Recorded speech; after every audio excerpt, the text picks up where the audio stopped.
Hello everyone, welcome to the channel. इस video में हम पढ़ेंगे ग्लोब लैटिट्यूड्स एंड लॉन्गिट्यूड्स। तो अगर आपके मन में डाउट है कि लैटिट्यूड्स क्या होते हैं, लॉन्गिट्यूड्स क्या होते हैं, इन दोनों के बीच में क्या फ़र्क है, तो होपफुली इस वीडियो के एंड तक आपको क्लियर हो जाएगा। ये वीडियो मैंने बहुत ही सिंपल लैंग्वेज में बनाने की कोशिश की है, तो आपको अच्छे से ये समझ में आ जाएगा कि लैटिट्यूड्स क्या होते हैं, लॉन्गिट्यूड्स क्या होते हैं। ओके, ये है चैप्टर नंबर 2 क्लास 6 का, जो जिसमें हम पढ़ रहे हैं ग्लोब के बारे में और उसके लैटिट्यूड और लॉन्गिट्यूड के बारे में। तो अगर आपको ये वीडियो अच्छी लगती है तो इस वीडियो को प्लीज़ लाइक कीजिए और चैनल को सब्सक्राइब कीजिए। यहाँ पे मैं आपके साथ अपने पर्सनल नोट शेयर कर रही हूँ, तो अगर आपको एग्जाम से पहले एक क्विक रिविजन चाहिए इस चैप्टर की, या फिर आप अपने पर्सनल नोट बना रहे हैं और अगर आपको हेल्प चाहिए, तो ये वीडियो आपके लिए परफेक्ट है। तो अब हम स्टार्ट करते हैं ग्लोब के साथ। पहले हम थोड़ा सा ग्लोब के बारे में पढ़ेंगे, फिर लैटिट्यूड सीखेंगे एंड देन लॉन्गिट्यूड सीखेंगे। ओके, तो अब हम ग्लोब के साथ स्टार्ट करते हैं। तो ये देखिए, ये है ग्लोब। ऑब्वियसली आपने पहले भी देखा होगा ग्लोब। ग्लोब जो है, कहा जाता है कि ट्रू मॉडल है अर्थ का। बिल्कुल ट्रू मॉडल है अर्थ का। लेकिन अगर हमने लास्ट चैप्टर में पढ़ा था कि जो अर्थ है वो पोल से, जो नॉर्थ पोल होता है और जो साउथ पोल होता है, वहाँ से थोड़ा सा फ्लैट है, थोड़ा सा चपटा है और बीच से बल्जी है। लेकिन अगर हम ग्लोब को देखें तो ये कम्प्लीटली स्फेयर है। तो इसे ट्रू मॉडल क्यों कहते हैं? ट्रू मॉडल इसलिए कहते हैं क्योंकि ग्लोब जो है वो एकदम ऑलमोस्ट क्लोजेस्ट है अर्थ से। ठीक है, हमें समझने के लिए ग्लोब को बनाया गया है जो ऑलमोस्ट क्लोजेस्ट है, इसीलिए ग्लोब को ट्रू मॉडल कहा जाता है अर्थ का। अगर आप यहाँ पे देखें तो, अगर हम ग्लोब के बारे में थोड़ा देखें तो यहाँ पे एक्सिस दी गई हैं दो, जिसके बारे में अभी आगे हम डिस्कस करेंगे। तो सबसे पहले हम ग्लोब की डेफिनेशन देख लेते हैं। ग्लोब क्या होता है? Globe is a true model of the earth. Globe में होती हैं एक्सिस जो नीडल फिक्स की गई हैं उसके ग्लोब पे, टिल्टेड मैनर में उसको रखा गया है, थोड़ा सा टेढ़ा रखा गया है और यहाँ पे नीडल फिक्स की गई हैं, उन्हें कहते हैं एक्सिस। ठीक है, लेकिन अगर रियल में अगर हम अर्थ की बात करें तो ऐसी कोई नीडल उसमें फिक्स नहीं है। ओके, अब हम बात करेंगे इक्वेटर की। इक्वेटर क्या होता है? सबसे पहले मैं आपको दिखाती हूँ एक।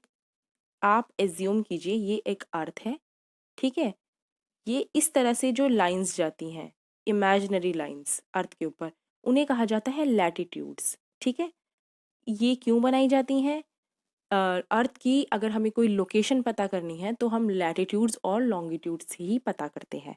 ठीक है, तो जो लैटिट्यूड्स होती हैं उनमें जो सबसे बीचों बीच वाला लैटिट्यूड होता है, जो अर्थ को दो पार्ट में डिवाइड कर देता है। अर्थ, जैसे कि ये ग्लोब है, स्फेरिकल शेप में होता है, इसको दो स्फेयर में डिवाइड कर देता है, नॉर्थ स्फेयर और नॉर्थ हेमिस्फेयर और साउथ हेमिस्फेयर में। हेमिस्फेयर मतलब आधा स्फेयर में डिवाइड कर देता है, उसे कहते हैं इक्वेटर। तो ये इमेजिनरी लाइन है, running on the globe, globe पर चल रही है और डिवाइड करती है इक्वल पार्ट में, उसे कहते हैं इक्वेटर। अब इक्वेटर ने ग्लोब को दो पार्ट में डिवाइड कर दिया है, एक तो नॉर्दर्न हेमिस्फेयर में और एक साउदर्न हेमिस्फेयर में। तो हम पहले पिक्चर देखेंगे, फिर हम नॉर्दर्न हेमिस्फेयर और साउदर्न हेमिस्फेयर की डेफिनेशन देखेंगे।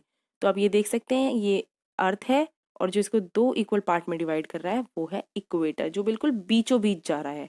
ठीक है, ओके। तो नॉर्दर्न हेमिस्फेयर क्या होता है? Northern half of the earth. North का जो हाफ, नॉर्थ साइड में जो आधा है अर्थ, उसे northern hemisphere, and the southern half of the earth is called southern hemisphere. Clear? अब पैरेलल्स ऑफ लैटिट्यूड क्या होते हैं?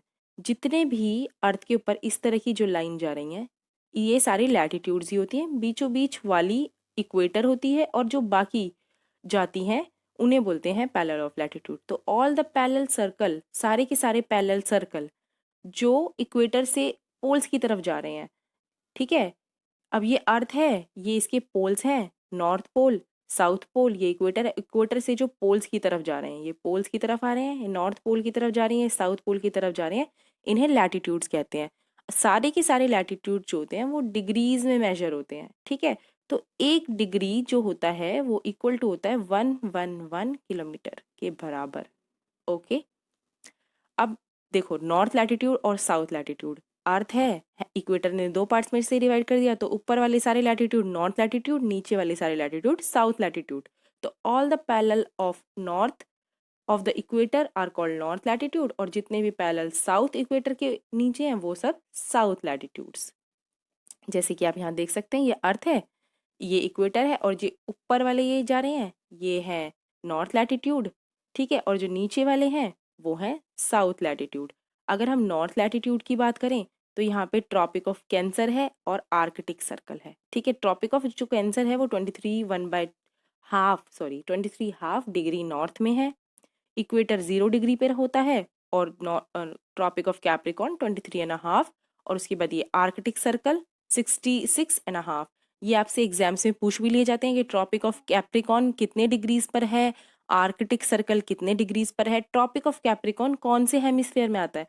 तो ट्रॉपिक ऑफ कैप्रिकॉन आता है साउदर्न हेमिस्फेयर में, तभी तो ये 23.5 यानी कि साउथ। और अगर आपसे पूछ लिया जाए कि नॉर्दर्न हेमिस्फेयर में कौन से लैटिट्यूड्स आते हैं, तो वो ट्रॉपिक ऑफ कैंसर है और आर्कटिक सर्कल है। ट्रॉपिक ऑफ कैंसर जो है 23.5 नॉर्थ में है, और आर्कटिक सर्कल 66.5 नॉर्थ में है। ओके, अब हम आगे चलते हैं। अब देखो धरती के जो है ना हीट जोन्स हैं, मतलब कहीं पे ज़्यादा गर्मी होती है, कहीं पे थोड़ी टाइम बीच की होती है, मॉडरेट होती है, और कहीं पे बिल्कुल बर्फ़ होती है। तो जैसे कि आपने नॉर्थ पोल और साउथ पोल देखा होगा, वहाँ पे कम्प्लीटली बर्फ़ ही बर्फ़ होती है चारों तरफ, ठीक है। तो इसी तरह से 3 जोन है अर्थ के। सबसे पहला है टॉरिड जोन जो सबसे हॉट जोन है, टेम्परेट जोन जो मॉडरेट है, और फ्रिजिड जोन जो कम्प्लीटली जमा हुआ है, बिल्कुल कोल्ड है, बर्फ़ ही बर्फ़ है चारों तरफ। अब हम इनको वन बाय वन थोड़ा थोड़ा इनके बारे में जान लेते हैं कि क्या होता है। तो टॉरिड जोन, जैसे कि मैंने कहा, वो हॉटेस्ट जोन है, और वो कौन सा रीजन है? The region of the earth between tropic of cancer और ट्रॉपिक ऑफ कैप्रिकॉन के बीच में आता है। अगर आपको ये कॉम्प्लिकेटेड लगा तो अब हम पिक्चर में देखते हैं। देखो ये अर्थ है, ठीक है, मैं पिक्चर थोड़ी छोटी कर देती हूँ। ये अर्थ है, और आप जो ये ग्रीन वाला पोर्शन देख रहे हैं, जो ट्रॉपिक ऑफ कैंसर और ट्रॉपिक ऑफ कैप्रिकॉन के बीचों बीच आ रहा है, ये है अम, सबसे गर्म वाला जोन, ठीक है। इसे बोलते हैं टॉरिड जोन। ये सबसे गर्म क्यों है? क्योंकि अगर यहाँ पे सन है, मान लीजिए यहाँ पे सन है, आई एम सो सॉरी, ये सन है, तो सन की सीधी रेज पड़ती हैं इसके ऊपर। ये क्वेश्चन भी अभी हम आगे डिस्कस करेंगे कि टॉरिड जोन सबसे हॉटेस्ट क्यों है। तो मैं आपको बता रही हूँ कि सन की इसके ऊपर डायरेक्ट रेज पड़ती हैं, इसीलिए सबसे ज़्यादा हीट रिसीव करता है ये एरिया, और इसीलिए सबसे हॉटेस्ट है। ओके, अब हम आगे चलते हैं क्वेश्चन में। Why the torrid zone the hottest zone of the earth? क्योंकि जो मिड डे का सन है वो डायरेक्टली फेस करता है इस एरिया को। ट्रॉपिक ऑफ कैंसर और ट्रॉपिक ऑफ कैप्रिकॉन के जो बीचों बीच का एरिया है वो डायरेक्टली फेस करता है, इसलिए सबसे ज़्यादा हीट मिलती है, इसलिए हॉटेस्ट जोन है अर्थ का। अगर हम इंडिया की बात करें तो इंडिया में जो साउदर्न इंडिया है, नीचे वाली साउथ वाली, और ऊपर वाली टेम्परेट में आती है, यानी कि बीच का टेम्परेचर, हम जो नॉर्थ में रहते हैं वो बीच का टेम्परेचर फेस करते हैं, मतलब सारे गर्मी सर्दी हर चीज़। और जो साउथ में रहते हैं वो टॉरिड जोन में होते हैं, मतलब वहाँ पे ज़्यादा गर्मी होती है। अगर हम थोड़े और इजी पिक्चर में देखें तो ये देख सकते हो आप, tropic of cancer tropic of capricorn के बीच में टॉरिड जोन। आगे चलते हैं टेम्परेट जोन यानी कि मॉडरेट जोन। ये the part of the earth surface, जो पार्ट है अर्थ सरफेस का, लाइंग बिटवीन, जो उसके बीचों बीच आ रहा है tropic of cancer and arctic circle. यानी कि देखो अभी पिक्चर में देखो, पहले तो सबसे पहले ट्रॉपिक ऑफ कैंसर और आर्कटिक सर्कल के बीचों बीच आ रहा है। अगर हम नॉर्थ टेम्परेट जोन को देखें और साउथ टेम्परेट जोन को देखें, तो ट्रॉपिक ऑफ कैंसर और आर्कटिक सर्कल के बीच में जो आ रहा है ये टेम्परेट जोन होता है। टेम्परेट जोन क्यों होता है? क्योंकि अगर ये सन है तो इसकी स्लांटेड रेज पड़ती हैं, डायरेक्ट रेज नहीं पड़ती, स्लांटेड रेज पड़ती हैं, इसलिए थोड़ी कम हीट रिसीव करता है, मॉडरेट हीट रिसीव करता है। ओके, तो ये वाला क्या है? टेम्परेट जोन है, ठीक है। तो फिर से डेफिनेशन देख लेते हैं। The part of the earth surface lying between the tropic of cancer and arctic circle, ऊपर की side, and tropic of capricorn and antarctic circle southern की साइड, वो टेम्परेट जोन है। अब आगे चलते हैं फ्रिजिड जोन की तरफ। फ्रिजिड जोन जो होता है बिल्कुल सबसे ठंडा, बर्फ ही बर्फ चारों तरफ। एरियाज लाइंग बिटवीन, जो आर्कटिक सर्कल और नॉर्थ पोल में आता है, ठीक है। ये आर्कटिक सर्कल और नॉर्थ पोल पिक्चर में ही देख लेते हैं। आर्कटिक सर्कल और नॉर्थ पोल, ये है आर्कटिक सर्कल और ये है नॉर्थ पोल, के बीचों बीच जो आ रहा है ये फ्रिजिड जोन है, बिल्कुल कोल्ड। और अगर हम साउथ की बात करें तो अंटार्कटिक सर्कल और साउथ पोल के बीचों बीच जो आ रहा है ये फ्रिजिड जोन है, ठीक है। ये सबसे ठंडा क्यों है? क्वेश्चन अगर आपको आए कि why frigid zone the coldest zone of the earth, क्योंकि फ्रिजिड जोन जो होता है वो कोल्डेस्ट कंसिडर किया जाता है, क्योंकि सन जो होता है ना does not rise much above the horizon. वो जो हॉरिजॉन्स होते हैं वहाँ पे सन ज़्यादा राइज नहीं करता, रेज उसकी जो होती हैं स्लांटेड, कुछ ज़्यादा ही स्लांटेड हो जाती हैं, इसीलिए प्रोवाइड लेस हीट, कम हीट मिलती है, इसीलिए ये फ्रिजिड जोन है। तो अगर सन अगर इधर है तो बहुत ही देखो बहुत दूर जा रही है, बहुत ही कम हीट मिल रहा है। अगर हम इन एरियाज को देखें तो डायरेक्ट है, यहाँ पर भी थोड़ी हीट मिल जाती है, लेकिन यहाँ पे बिल्कुल ना के बराबर हीट मिलती है, इसलिए ये फ्रिजिड जोन यानी कि जमा हुआ बर्फ है। अब हम बात करते हैं लॉन्गिट्यूड्स की। हमारा लैटिट्यूड्स यहाँ पे ख़त्म हो गया। हाँ, तो जो लॉन्गिट्यूड्स होते हैं वो ऐसे लॉन्ग होते हैं, ठीक है, और हमने जो लैटिट्यूड देखे थे वो इस तरीके के होते हैं, ठीक है। तो जो लॉन्गिट्यूड्स जो होते हैं वो डिग्रीज में मेजर किए जाते हैं, और लैटिट्यूड्स भी हमने देखा था कि डिग्रीज में ही मेजर किए जाते हैं। एक फ़र्क होता है लैटिट्यूड और लॉन्गिट्यूड के बीच में, जो सारे लॉन्गिट्यूड्स होते हैं ये सब इक्वल इक्वल होते हैं, ठीक है, सबकी साइज़ जो है इक्वल है। लेकिन लैटिट्यूड्स की बात करें तो जब वो पोल्स की तरफ जाते हैं तो उनका साइज़ छोटा होता चला जाता है, जैसे कि आप ये देख रही है, ये बड़ा है, ये फिर और छोटा, और ये फिर और छोटा। इसी तरह से जब साउथ की तरफ जाते हैं तो छोटे होते चले जाते हैं। हाउएवर जो इनके बीच का डिफरेंस होता है वो इक्वल होता है, लेकिन वैसे ये पोल्स की तरफ जाते हुए छोटे हो जाते हैं। लेकिन लॉन्गिट्यूड के साथ ऐसा कुछ नहीं होता, लॉन्गिट्यूड सारे इक्वल ही रहते हैं, ठीक है। तो अब हम लॉन्गिट्यूड की डेफिनेशन देख लेते हैं। लॉन्गिट्यूड क्या होता है? ज्योग्राफिकल कोऑर्डिनेट है जो स्पेसिफाई करता है ईस्ट और वेस्ट पोजीशन को।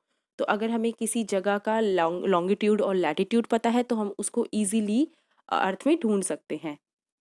अब देखो मेरिडियंस ऑफ लॉन्गिट्यूड क्या होता है।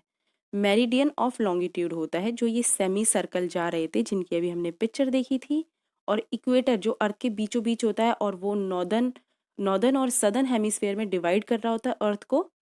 हाँ, वो इक्वेटर होता है, और इसको जो क्रॉस कर रही होती है वो होती है लॉन्गिट्यूड, और ये नॉर्थ पोल से साउथ पोल की तरफ जा रही होती हैं और इक्वेटर को कट कर रही होती हैं। तो डेफिनेशन भी देख लेते हैं।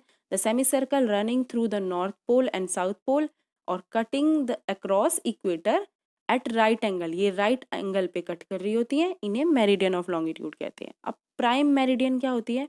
प्राइम जैसे कि काफ़ी इम्पॉर्टेंट मेरिडियन है ये 0 डिग्री मेरिडियन होती है। जैसे कि ये अर्थ है, इक्वेटर 0 डिग्री पे होता है, ऐसे ही प्राइम मेरिडियन सीधी एकदम डायरेक्ट ऐसी होती है और वो 0 डिग्री पे होती है। ये अर्थ को ईस्ट और वेस्ट दो हेमिस्फेयर में डिवाइड कर रही है। जैसे कि इक्वेटर जो था वो नॉर्दर्न और सदर्न में डिवाइड कर रहा था, इसी तरह से जो प्राइम मेरिडियन है वो ईस्ट और वेस्ट में डिवाइड कर रही है, ये भी 0 डिग्री पर है। ये मेरिडियन कहाँ से पास होती है? ये पास होती है ग्रीनविच ऑब्जर्वेटरी से, जिसे जो है लंदन में। इसीलिए इस लाइन को, प्राइम मेरिडियन को, ग्रीनविच मेरिडियन भी कहा जाता है, ठीक है।